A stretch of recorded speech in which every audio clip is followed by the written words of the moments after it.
మామూలుగా సాధారణ దుకాణాల్లో టీ ధర ఎంత ఉంటుంది? సుమారు రూ. 10. మహా అయితే రూ. 20.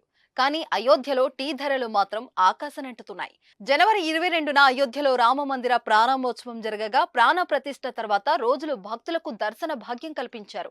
లక్షలాది మంది భక్తజనం అయోధ్యకు చేరుకుంటున్నారు. దీంతో అయోధ్య పరిసరాలు కిక్కిరిసిపోతున్నాయి. భక్తులు భారీగా తరలి వస్తుండడంతో అక్కడ షాపులకు వ్యాపారం కూడా బాగానే పెరిగింది. చాయ్ దుకాణం నుంచి హోటల్స్ వరకు అన్ని షాపుల్లో రద్దీ కనిపిస్తుంది. గజం కేవలం 4,500 రూపాయలతో 165 గజాల భూమి కేవలం 8 లక్షలు మాత్రమే. ఇదే అదును అని భావిస్తున్న కొంతమంది యజమానులు నిలువు దోపిడీకి సిద్ధమయ్యారు. రేట్లను అమాంతం పెంచేసి డబ్బులు సంపాదిస్తున్నారు.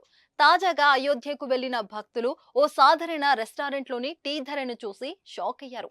సమీపంలో ఉన్న మాతా శబరి అనే హోటల్ కి వెళ్లి 2 టీలు 2 టోస్ట్ వైట్లు ఆర్డర్ చేయగా వారి బిల్లు జీఎస్టీతో కలిపి మొత్తం బిల్లు రూ. 252 బిల్లులలో ఒక్కోటి ధర రూ. 55 ఉండడంతో వారు ఆశ్చర్యపోయారు. ఓ సాధారణ హోటల్లో టీ రూ. 55కు అమ్ముతారని వారు ఊహించలేకపోయారు. ఈ విషయం సోషల్ మీడియా వేదికగా వైరల్ కావడంతో అయోధ్య డెవలప్మెంట్ అథారిటీ సదరు రెస్టారెంట్ ఓనర్ కి షోకాజు నోటీసులు పంపించింది.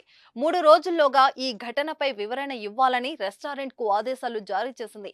లేని పక్షంలో ఆ హోటల్ లైసెన్స్ రద్దు చేస్తామని తీవ్ర హెచ్చరికలు చేసింది. అయోధ్యలో చలి ఎక్కువగా ఉంది. అత్యల్పంగా ఉష్ణోగ్రతలు నమోదవుతున్నాయి. దీంతో భక్తులు ఎక్కువగా టీ తాగేందుకు చూస్తున్నారు. ఈ క్రమంలో భారీగా ధరలను పెంచేశారు. సాక్షాత్తు రాముడు జన్మించిన రామరాజ్యంలో ఇదేమి దోపిడీ అంటూ భక్తులు ఆగ్రహం వ్యక్తం చేస్తున్నారు.